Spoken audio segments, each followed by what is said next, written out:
Antologi Pembacaan Firman Tuhan yang Maha Kuasa.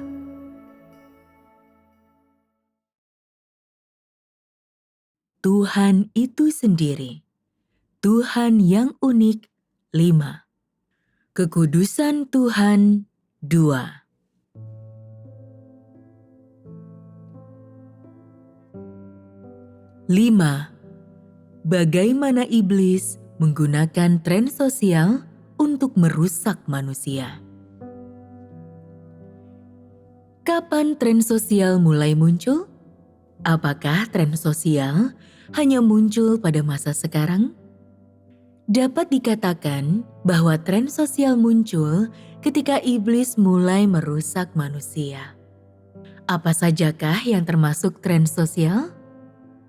Gaya busana dan riasan wajah.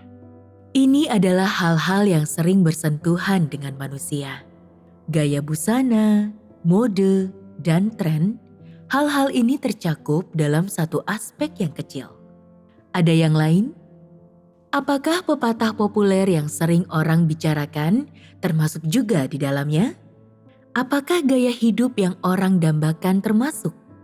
Apakah bintang dalam bidang musik, selebritas, majalah, dan novel yang orang sukai termasuk? Ya, Dalam pikiranmu, aspek tren sosial mana yang dapat merusak manusia? Manakah dari tren-tren ini yang paling memikat bagimu? Sebagian orang berkata, kami semua telah mencapai usia tertentu.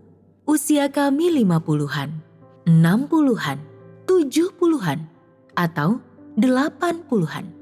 Dan kami tidak dapat lagi menyesuaikan diri dengan tren-tren ini. Dan semua itu tidak benar-benar menarik perhatian kami. Benarkah demikian? Yang lain mengatakan, kami tidak mengikuti selebritas. Itu sesuatu yang dilakukan remaja pada usia 20-an. Kami juga tidak mengenakan pakaian yang modis. Itu hal yang dilakukan orang yang mengutamakan citra. Jadi, yang mana dari semua ini yang dapat merusakmu? pepatah populer. Dapatkah pepatah ini merusak orang? Aku akan berikan sebuah contoh, dan engkau semua dapat melihat apakah pepatah merusak orang atau tidak. Uang membuat dunia berputar. Apakah ini sebuah tren? Dibandingkan dengan tren mode dan kuliner yang engkau semua sebutkan, bukankah ini jauh lebih buruk? Uang membuat dunia berputar adalah falsafah iblis. Dan falsafah ini tersebar luas di tengah seluruh umat manusia, di tengah setiap masyarakat. Dapat kau katakan bahwa pepatah ini adalah sebuah tren, karena pepatah ini telah tertanam dalam hati setiap orang dan kini melekat erat dalam hati mereka. Pada awalnya, orang tidak menerima pepatah ini, dan kemudian mereka menjadi terbiasa dengannya. Sehingga ketika mereka berhubungan dengan kehidupan nyata, mereka secara bertahap menyetujui falsafah ini secara diam-diam, mengakui keberadaannya, dan akhirnya mereka sendiri memberikan materai persetujuannya. Bukankah ini sebuah proses bagaimana iblis merusak manusia? Mungkin orang tidak memahami pepatah ini pada tingkat yang sama.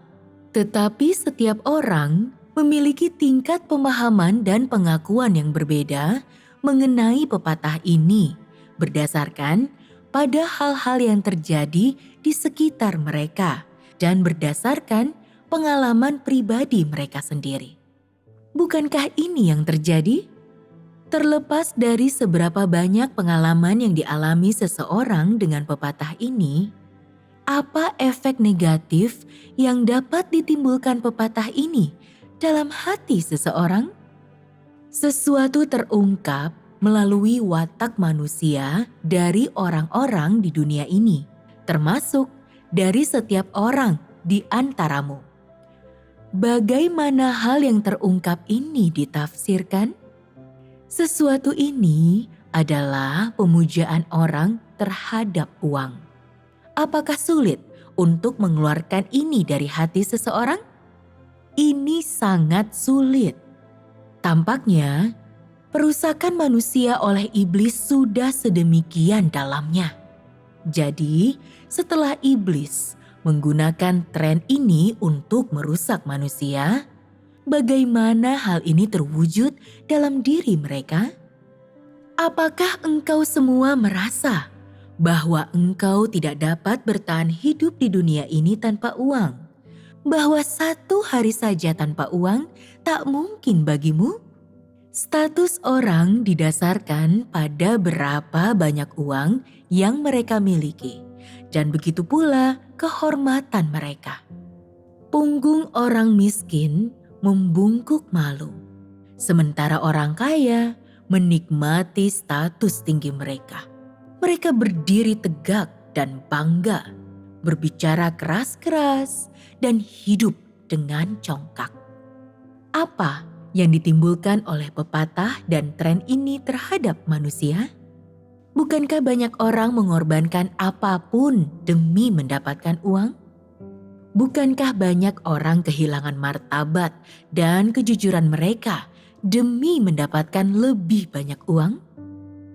Selain itu, bukankah banyak orang kehilangan kesempatan untuk melaksanakan tugas mereka dan mengikuti Tuhan karena uang? Bukankah ini kerugian bagi manusia? Iya. Bukankah iblis itu jahat, menggunakan cara dan pepatah ini untuk merusak manusia sampai tingkat seperti itu? Bukankah ini tipu muslihat yang jahat? Ketika engkau berubah dari keberatan dengan pepatah populer ini hingga akhirnya menerimanya sebagai kebenaran, hatimu jatuh sepenuhnya ke dalam cengkraman iblis. Dan karena itu tanpa kau sadari, engkau mulai hidup berdasarkan pepatah itu. Sampai sejauh mana pepatah ini telah memengaruhimu? Engkau mungkin tahu jalan yang benar. Engkau mungkin tahu kebenaran. Tetapi engkau tidak berdaya untuk mengejarnya. Engkau mungkin tahu dengan jelas firman Tuhan. Tetapi engkau tidak mau membayar harga. Tidak mau menderita untuknya. Sebaliknya, engkau lebih suka mengorbankan masa depan dan takdirmu sendiri untuk menentang Tuhan sampai akhir. Apapun yang Tuhan firmankan, apapun yang Tuhan lakukan, baik engkau memahami betapa dalam dan betapa besar kasih Tuhan kepadamu atau tidak, engkau dengan keras kepala bersikeras menempuh jalanmu sendiri dan membayar harga demi pepatah ini. Artinya, pepatah ini sudah mengendalikan perilakumu dan pemikiranmu. Dan engkau lebih suka membiarkan nasibmu dikendalikan oleh pepatah ini daripada meninggalkannya. Bukankah fakta bahwa orang bertindak seperti ini, bahwa mereka dikendalikan oleh pepatah ini dan dimanipulasi olehnya, menggambarkan bahwa perusakan manusia oleh iblis itu efektif? Bukankah falsafah dan watak rusak iblis ini sudah mengakar di dalam hatimu? Jika engkau melakukan ini, bukankah iblis telah mencapai tujuannya? Ya. Apakah engkau melihat bagaimana iblis telah merusak manusia dengan cara ini? Dapatkah engkau merasakannya? Tidak. Engkau tidak melihatnya atau merasakannya. Apakah engkau melihat kejahatan iblis di sini? Iblis merusak manusia setiap saat dan di semua tempat. Iblis membuat mustahil bagi manusia untuk membela diri terhadap perusakan ini dan membuat manusia tidak berdaya melawannya. Iblis membuatmu menerima pemikirannya, sudut pandangnya, dan hal-hal jahat yang berasal darinya dalam keadaan engkau tidak mengetahuinya. Dan ketika engkau tidak menyadari apa yang sedang terjadi pada dirimu. Orang menerima hal-hal ini dan menerimanya ini tanpa kecuali. Mereka mencintai dan mempertahankan semua ini seperti harta yang sangat berharga. Mereka membiarkan semua ini memanipulasi mereka dan mempermainkan mereka.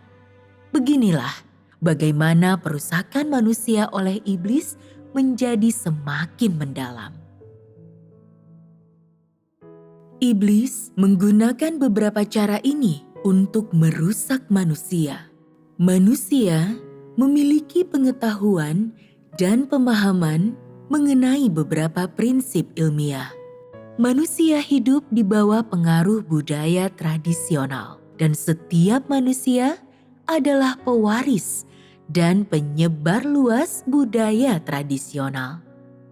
Manusia terikat untuk meneruskan budaya tradisional yang diberikan kepadanya oleh iblis.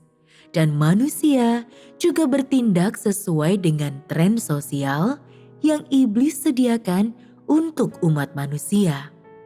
Manusia tidak dapat dipisahkan dari iblis, menyesuaikan diri dengan semua yang iblis lakukan sepanjang waktu, menerima kejahatan, tipu daya, kedengkian, dan kecongkakannya. Begitu manusia mulai memiliki watak iblis ini, apakah dia hidup bahagia atau sedih di antara umat manusia ini dan di dunia ini? Sedih. Mengapa engkau mengatakan demikian? Karena manusia diikat oleh hal-hal ini dan hidupnya adalah perjuangan yang pahit. Beberapa orang mengenakan kacamata dan berpenampilan sangat terpelajar. Mereka mungkin sangat jarang berbicara dengan nada tinggi. Mereka pandai berbicara, rasional, dan selain itu, karena usia mereka yang sudah lanjut, mereka mungkin telah melalui banyak hal dan menjadi sangat berpengalaman. Mereka mungkin mampu berbicara secara terperinci tentang hal-hal besar dan kecil dan selalu memiliki dasar yang kuat untuk apa yang mereka katakan. Mereka mungkin juga memiliki seperangkat teori untuk menilai kebenaran dan logika berbagai hal. Orang mungkin melihat perilaku, penampilan, dan tingkah laku orang-orang seperti ini dan melihat integritas dan karakter mereka dan tidak menemukan kesalahan apapun pada diri mereka. Orang-orang seperti itu terutama mampu beradaptasi dengan tren sosial terkini dan tidak pernah dianggap ketinggalan zaman. Meskipun orang-orang ini mungkin sudah lebih tua, mereka tidak pernah ketinggalan zaman dan tidak pernah terlalu tua untuk belajar. Secara lahiriah, tidak seorang pun dapat menemukan kesalahan pada orang semacam itu. Tetapi di dalam dirinya, mereka benar-benar dan telah sepenuhnya dirusak oleh iblis. Meskipun secara lahiriah tidak dapat ditemukan kesalahan pada orang-orang ini, meskipun secara lahiriah mereka ramah, sopan, memiliki pengetahuan dan moralitas tertentu, dan mereka memiliki integritas, dan sekalipun dalam hal pengetahuan, mereka sama sekali tidak kurang dari orang muda, tetapi dalam hal natur dan hakikat mereka, orang-orang seperti itu adalah model iblis yang sempurna dan hidup. Mereka sangat mirip dengan iblis. Ini adalah buah dari perusakan manusia oleh iblis. Apa yang telah kukatakan mungkin menyakitkan bagimu, tetapi semua itu benar. Pengetahuan yang manusia pelajari, ilmu pengetahuan yang dia pahami, dan sarana yang dia pilih agar cocok dengan tren sosial tanpa kecuali adalah alat iblis untuk merusak manusia. Ini mutlak benar. Jadi, manusia hidup dengan watak yang sepenuhnya dirusak oleh iblis. Dan manusia tidak dapat mengetahui apa kekudusan Tuhan itu atau apa hakikat Tuhan itu. Ini karena secara lahiriah orang tidak dapat menemukan kesalahan pada cara iblis merusak manusia. Orang tidak dapat mengetahui dari perilaku seseorang bahwa ada sesuatu yang salah. Semua orang melakukan pekerjaan mereka secara normal dan menjalani kehidupan normal. Mereka membaca buku dan surat kabar secara normal. Mereka belajar dan berbicara dengan normal. Beberapa orang bahkan belajar untuk menampilkan kesan bermoral, sehingga mereka menyambut orang dengan penuh sopan santun, bersikap sopan, bersikap baik, penuh pengertian, dan ramah, suka menolong dan beramal, dan tidak suka bertengkar dengan orang lain, tidak mau mengambil keuntungan dari orang lain. Namun, watak iblis mereka yang rusak sudah berakar jauh di dalam diri mereka. Dan hakikat ini tidak dapat diubah dengan mengandalkan upaya lahiriah. Oleh karena hakikat ini, manusia tidak mampu mengetahui kekudusan Tuhan. Dan sekalipun hakikat kekudusan Tuhan diberitahukan kepada manusia, manusia tidak menganggapnya serius. Ini karena melalui berbagai cara, iblis sudah benar-benar menguasai perasaan, gagasan, sudut pandang, dan pemikiran manusia. Penguasaan dan perusakan ini tidak bersifat sementara atau sesekali, tetapi terjadi di mana saja dan setiap saat. Oleh karena itu, banyak orang yang sudah percaya kepada Tuhan selama 3 atau 4 tahun, bahkan 5 atau 6 tahun. Mereka masih berpaut pada pemikiran dan pandangan yang telah ditanamkan iblis di dalam diri mereka, seolah-olah mereka sedang menggenggam harta karun. Karena manusia telah menerima hal-hal yang jahat, congkak, dan keji dari natur iblis, tak pelak lagi dalam hubungan antar pribadi manusia sering ada konflik, pertengkaran, dan ketidakcocokan yang timbul sebagai akibat dari natur congkak iblis. Andaikan iblis telah memberikan hal-hal positif kepada manusia, misalnya jika Konfusianisme dan Taoisme dalam budaya tradisional yang diterima manusia dianggap sebagai hal-hal yang baik, orang-orang yang sama jenisnya seharusnya dapat saling bergaul setelah menerima hal-hal tersebut. Jadi, mengapa ada perpecahan besar di antara orang-orang yang menerima hal yang sama? Mengapa demikian? Itu karena hal-hal ini berasal dari iblis, dan iblis menciptakan perpecahan di antara manusia. Hal-hal yang berasal dari iblis, seagung atau sehebat apapun semua itu terlihat secara lahiriah, itu hanya akan menimbulkan dan memunculkan dalam kehidupan manusia kecongkakan, dan tak lebih dari tipu daya dari natur iblis yang jahat. Bukankah demikian?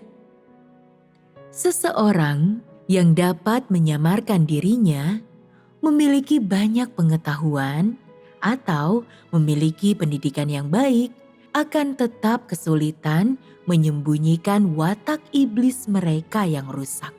Artinya, Dengan cara sebanyak apapun orang ini menyamarkan diri mereka, entah engkau menganggap mereka sebagai orang suci, entah engkau menganggap mereka sempurna, entah engkau mengira mereka adalah malaikat, tidak peduli seberapa murni engkau mengira mereka, seperti apakah hidup mereka yang sebenarnya di balik layar? Hakikat apa yang akan engkau lihat dalam penyingkapan watak mereka? Tanpa diragukan lagi, engkau akan melihat natur jahat si iblis. Dapatkah orang mengatakannya seperti itu? Ya, Misalnya, katakanlah engkau mengenal seseorang yang dekat denganmu, yang engkau anggap sebagai orang baik. Mungkin seseorang yang engkau idolakan. Dengan tingkat pertumbuhanmu saat ini, apa yang engkau pikirkan tentang mereka? Pertama, engkau menilai apakah tipe orang ini memiliki kemanusiaan atau tidak. Apakah mereka jujur? Apakah mereka memiliki kasih yang sejati kepada orang lain? Apakah perkataan dan perbuatan mereka bermanfaat dan membantu orang lain? Tidak. Apa yang disebut keramahan, kasih, atau kebaikan yang orang-orang ini ungkapkan? Semua itu palsu, semua itu kedok. Di belakang kedok ini terdapat tujuan jahat yang tersembunyi untuk membuat orang itu dipuja dan diidolakan. Apakah engkau semua mengerti hal ini dengan jelas? Ya, Apa akibat dari cara yang iblis gunakan untuk merusak orang terhadap umat manusia? Apakah cara-cara tersebut menghasilkan sesuatu yang positif? Pertama, dapatkah manusia membedakan antara yang baik dan yang jahat? Engkau tahu mengenai orang manapun di dunia ini, entah tokoh hebat tertentu atau majalah tertentu. Ketika mereka menyatakan bahwa si ini atau si itu baik atau jahat, apakah penilaian mereka itu akurat? Apakah mereka benar? Apakah penilaian mereka mengenai peristiwa dan manusia adil? Apakah terkandung kebenaran di dalamnya? Apakah dunia ini, umat manusia ini, menilai hal positif dan negatif berdasarkan standar kebenaran? tidak. Mengapa orang tidak memiliki kemampuan itu? Orang telah mempelajari begitu banyak pengetahuan dan tahu sangat banyak tentang ilmu pengetahuan. Jadi, mereka memiliki kemampuan yang hebat, bukan? Jadi, mengapa mereka tidak mampu membedakan antara hal positif dan negatif? Mengapa demikian? Karena orang tidak memiliki kebenaran. Pengetahuan dan ilmu pengetahuan bukanlah kebenaran. Segala sesuatu yang iblis bawakan kepada manusia adalah jahat, rusak, dan tanpa jalan, kebenaran, dan hidup. Dengan kejahatan dan kerusakan yang iblis bawakan kepada manusia, dapatkah kau katakan bahwa iblis memiliki kasih? Dapatkah kau katakan bahwa manusia memiliki kasih? Sebagian orang mungkin berkata, "Engkau salah. Ada banyak orang di seluruh dunia yang membantu orang miskin atau tunawisma. Bukankah mereka orang-orang yang baik? Ada juga organisasi amal yang melakukan perbuatan baik. Bukankah pekerjaan yang mereka lakukan adalah pekerjaan yang baik?" Jadi, apa yang kita katakan mengenai hal itu? Iblis menggunakan banyak cara dan teori berbeda untuk merusak manusia. Apakah perusakan terhadap manusia ini merupakan konsep yang samar? Tidak, perusakan itu tidak samar. Iblis juga melakukan beberapa hal praktis, dan dia juga mempromosikan sudut pandang atau teori di dunia ini dan di masyarakat. Dalam setiap dinasti dan di setiap zaman, iblis mempromosikan teori dan menanamkan beberapa pemikiran ke dalam pikiran manusia. Pemikiran dan teori ini berangsur-angsur mengakar dalam hati manusia, dan mereka kemudian mulai hidup berdasarkan teori dan pemikiran ini. Begitu mereka hidup berdasarkan hal-hal ini, bukankah mereka tanpa disadari menjadi iblis? Bukankah manusia kemudian menyatu dengan iblis? Ketika orang telah menyatu dengan iblis, bagaimana sikap mereka terhadap Tuhan pada akhirnya? Bukankah mereka akan bersikap sama dengan sikap iblis terhadap Tuhan? Tidak seorang pun berani mengakui ini, bukan? Betapa mengerikan. Mengapa kukatakan bahwa natur iblis itu jahat? Aku tidak mengatakan ini tanpa dasar. Sebetulnya, natur iblis ditentukan dan dianalisis berdasarkan apa yang telah dia lakukan dan hal-hal yang telah dia singkapkan. Jika aku hanya mengatakan iblis itu jahat, apa yang akan engkau semua pikirkan? Engkau semua akan berpikir, jelas iblis itu jahat. Jadi, aku akan bertanya kepadamu, aspek iblis mana yang jahat?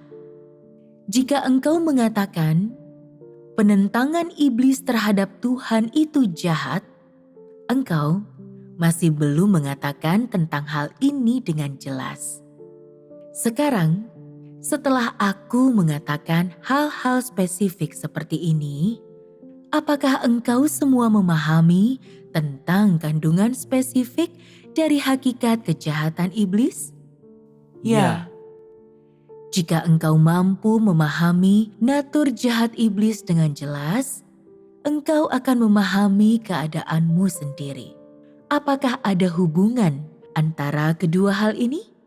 Apakah pemahaman ini membantumu atau tidak? Membantu. Bila mana aku mempersekutukan tentang hakikat kekudusan Tuhan, perlukah aku mempersekutukan tentang hakikat kejahatan iblis? Bagaimana pendapatmu tentang hal ini? Ya, perlu. Mengapa? Kejahatan iblis sangat memperjelas kekudusan Tuhan. Benarkah demikian? Ini sebagian benar. Dalam artian bahwa tanpa kejahatan iblis, orang tidak akan tahu bahwa Tuhan itu kudus. Memang benar untuk mengatakannya seperti ini. Namun, jika engkau mengatakan bahwa kekudusan Tuhan hanya ada oleh karena itu merupakan kontras dari kejahatan iblis, apakah ini benar? Cara berpikir dialektis ini salah. Kekudusan Tuhan adalah hakikat yang melekat pada diri Tuhan. Bahkan ketika Tuhan menyatakan kekudusannya, itu melalui perbuatannya. Ini tetap merupakan ungkapan alami dari hakikat Tuhan. Dan ini tetap merupakan hakikat Tuhan yang inherent. Kekudusan Tuhan selalu ada dan terkandung dalam diri Tuhan itu sendiri, meskipun manusia tidak dapat melihatnya. Ini karena manusia hidup di tengah watak rusak iblis dan berada di bawah pengaruh iblis. Dan mereka tidak tahu tentang kekudusan, apalagi tentang kandungan spesifik dari kekudusan Tuhan. Jadi, pentingkah kita mempersekutukan tentang hakikat kejahatan iblis terlebih dahulu? Iya. Sebagian orang mungkin mengungkapkan keraguan seperti, engkau sedang mempersekutukan tentang Tuhan itu sendiri. Jadi, mengapa engkau selalu berbicara tentang bagaimana iblis merusak manusia dan bahwa natur iblis itu jahat? Sekarang, engkau telah menghilangkan keraguan ini, bukan? Ketika orang sudah mengetahui tentang kejahatan iblis dan ketika mereka memiliki definisi yang tepat tentang itu, ketika orang dapat dengan jelas melihat kandungan yang spesifik dan perwujudan kejahatan, sumber, dan hakikat kejahatan, baru setelah itulah melalui pembahasan tentang kekudusan Tuhan, orang dapat dengan jelas menyadari dan mengetahui kekudusan Tuhan, mengetahui apa arti kekudusan. Jika aku tidak membahas kejahatan iblis, sebagian orang akan secara keliru percaya bahwa beberapa hal yang orang lakukan di tengah masyarakat dan di antara orang-orang atau hal-hal tertentu yang ada di dunia ini mungkin ada kaitannya dengan kekudusan. Bukankah sudut pandang seperti ini salah? Ya, Sekarang, setelah aku mempersekutukan tentang hakikat iblis seperti ini, pemahaman tentang kekudusan Tuhan seperti apa yang telah engkau semua dapatkan melalui pengalamanmu selama beberapa tahun belakangan ini dari pembacaan firman Tuhan yang engkau lakukan dan dari mengalami pekerjaannya? Silakan bicarakan tentang hal ini. Engkau tidak perlu menggunakan kata-kata yang menyenangkan telinga, tetapi berbicaralah saja dari pengalamanmu sendiri. Apakah kekudusan Tuhan hanya terdiri dari kasih-Nya? Apakah hanya kasih Tuhan yang kita gambarkan sebagai kekudusan? Itu akan menjadi terlalu sepihak, bukan? Selain kasih Tuhan, ada aspek lain dalam hakikat Tuhan. Sudahkah engkau semua melihatnya? ya. Tuhan membenci festival dan hari raya, adat istiadat, dan tahayul. Ini juga adalah kekudusan Tuhan. Tuhan itu kudus. Jadi karena itu, Dia membenci berbagai hal. Itukah yang kau maksud? Pada intinya, apakah kekudusan Tuhan itu? Apakah kekudusan Tuhan tidak memiliki kandungan substansial selain kebencian? Di dalam benakmu, apakah engkau berpikir, karena Tuhan membenci hal-hal jahat ini, maka orang dapat mengatakan bahwa Tuhan itu kudus? Bukankah ini spekulasi? Bukankah ini sebuah bentuk perkiraan dan penilaian? Apa kesalahan terbesar yang mutlak harus dihindari dalam upaya memahami tentang hakikat Tuhan? Jika kita mengesampingkan kenyataan dan sebaliknya membicarakan doktrin. Ini adalah kesalahan yang sangat besar. Ada lagi? Spekulasi dan imajinasi. Ini juga kesalahan yang sangat serius. Mengapa spekulasi dan imajinasi tidak berguna? Apakah hal-hal yang engkau spekulasikan dan imajinasikan merupakan hal yang benar-benar dapat engkau lihat? Apakah semua hal itu hakikat sejati Tuhan? Tidak. Apalagi yang harus dihindari? Apakah merupakan kesalahan hanya menyebutkan sejumlah kata yang terdengar bagus untuk menggambarkan hakikat Tuhan? Ya, Bukankah ini muluk dan tidak masuk akal? Penilaian dan spekulasi tidak masuk akal. Sebagaimana halnya memilih kata-kata yang terdengar bagus. Pujian kosong juga tidak masuk akal, bukan? Apakah Tuhan senang mendengarkan orang berbicara omong kosong semacam ini? Tidak, Dia merasa tidak nyaman mendengarnya. Ketika Tuhan membimbing dan menyelamatkan sekelompok orang, setelah sekelompok orang ini mendengar firman-Nya, mereka bagaimanapun tidak pernah mengerti apa yang Dia maksudkan. Seseorang mungkin bertanya, "Apakah Tuhan baik?" Dan mereka akan menjawab, "Baik." Seberapa baik? Sangat baik. Apakah Tuhan mengasihi manusia? Ya. Seberapa besar kasih-Nya? Dapatkah engkau menggambarkannya? Sungguh, sangat besar. Kasih Tuhan lebih dalam dari lautan, lebih tinggi dari langit. Bukankah perkataan ini omong kosong? Bukankah omong kosong ini mirip dengan apa yang baru saja engkau semua katakan? Tuhan membenci watak jahat iblis, dan karenanya Tuhan itu kudus? Ya, Bukankah engkau semua hanya mengatakan omong kosong? Dari mana asalnya sebagian besar hal tidak masuk akal yang dikatakan itu?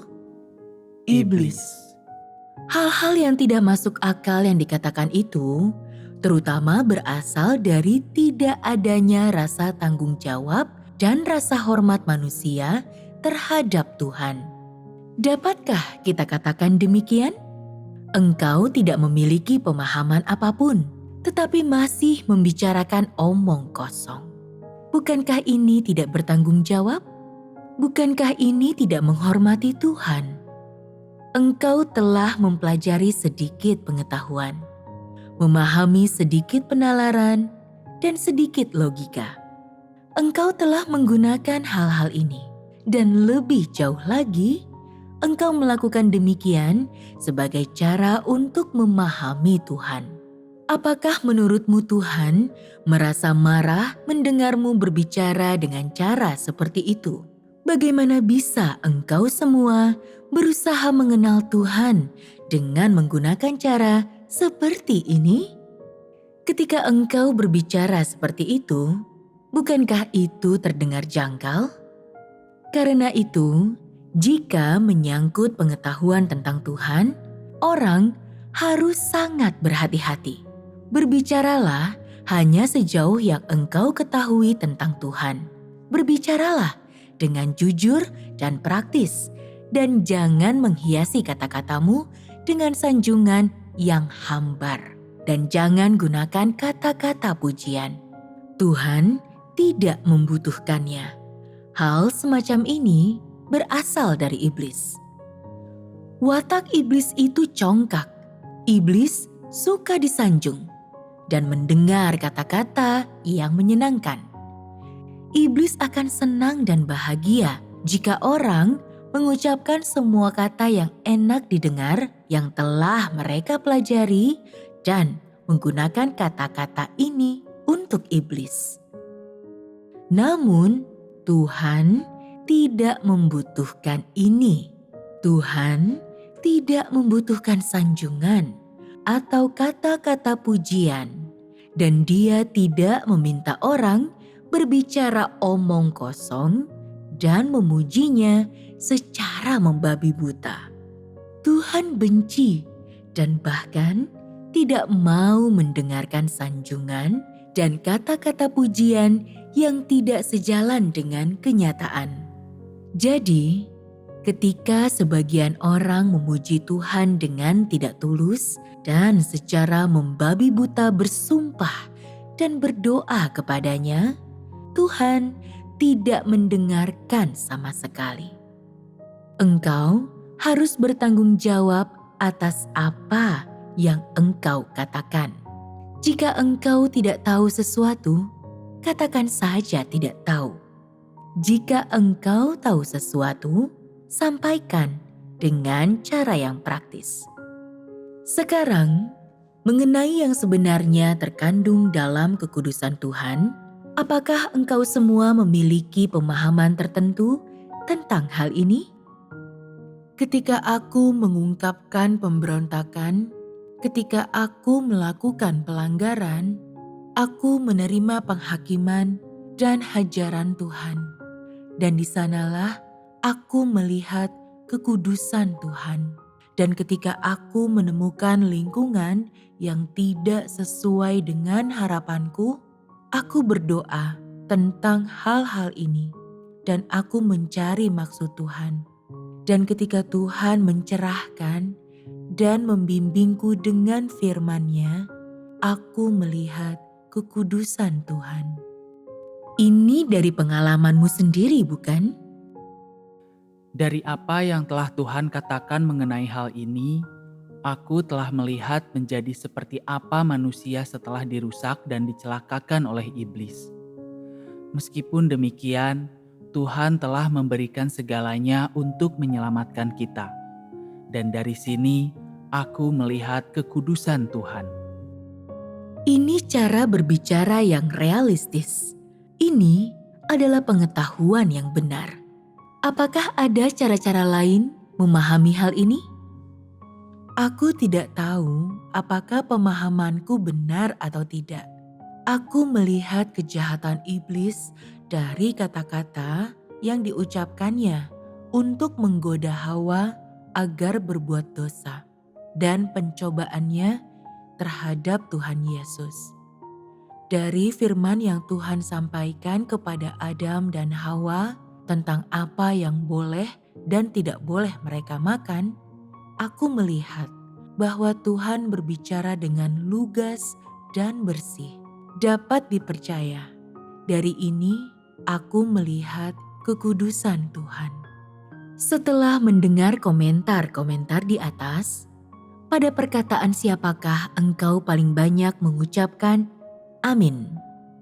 Persekutuan yang disampaikan siapa yang paling dekat dengan topik persekutuan kita hari ini? Perkataan siapa yang paling realistis? Bagaimana dengan persekutuan yang disampaikan oleh saudari yang terakhir? Bagus. Engkau semua mengucapkan amin pada apa yang dia katakan. Perkataan mana yang dia katakan yang tepat sasaran? Dalam perkataan yang baru saja diucapkan saudari itu, aku mendengar bahwa firman Tuhan itu lugas dan sangat jelas. Dan bahwa perkataan Tuhan sama sekali tidak seperti perkataan iblis yang berbelit-belit. Aku melihat kekudusan Tuhan dalam hal ini. Ini adalah sebagian dari jawaban tadi. Apakah itu benar? Ya. Bagus sekali. Aku melihat bahwa engkau semua telah mendapatkan sesuatu dalam 2 persekutuan terakhir. Tetapi engkau harus terus bekerja keras. Alasan engkau harus bekerja keras adalah karena memahami hakikat Tuhan adalah pelajaran yang sangat mendalam. Ini bukan sesuatu yang orang pahami dalam semalam, atau dapat orang ungkapkan dengan jelas hanya dalam beberapa kata. Setiap aspek watak iblis yang rusak dalam diri manusia, pengetahuan, falsafah, pemikiran, dan sudut pandang manusia, dan beberapa aspek pribadi manusia sangat menghambat mereka dalam mengenal hakikat Tuhan. Jadi, ketika engkau mendengar topik-topik ini, sebagian topik mungkin berada di luar jangkauanmu. Sebagian topik mungkin tidak engkau pahami. Sementara beberapa topik lainnya mungkin menurutmu tidak sesuai secara mendasar dengan kenyataan. Apapun itu, aku telah mendengar pemahamanmu tentang kekudusan Tuhan. Dan aku tahu bahwa di dalam hatimu, engkau mulai mengakui apa yang telah kukatakan dan kupersekutukan tentang kekudusan Tuhan. Aku tahu bahwa di dalam hatimu, keinginanmu untuk memahami hakikat kekudusan Tuhan mulai timbul. Namun, Apa yang membuatku lebih bahagia adalah bahwa beberapa orang dari antaramu sudah mampu menggunakan kata-kata paling sederhana untuk menggambarkan pengetahuanmu tentang kekudusan Tuhan.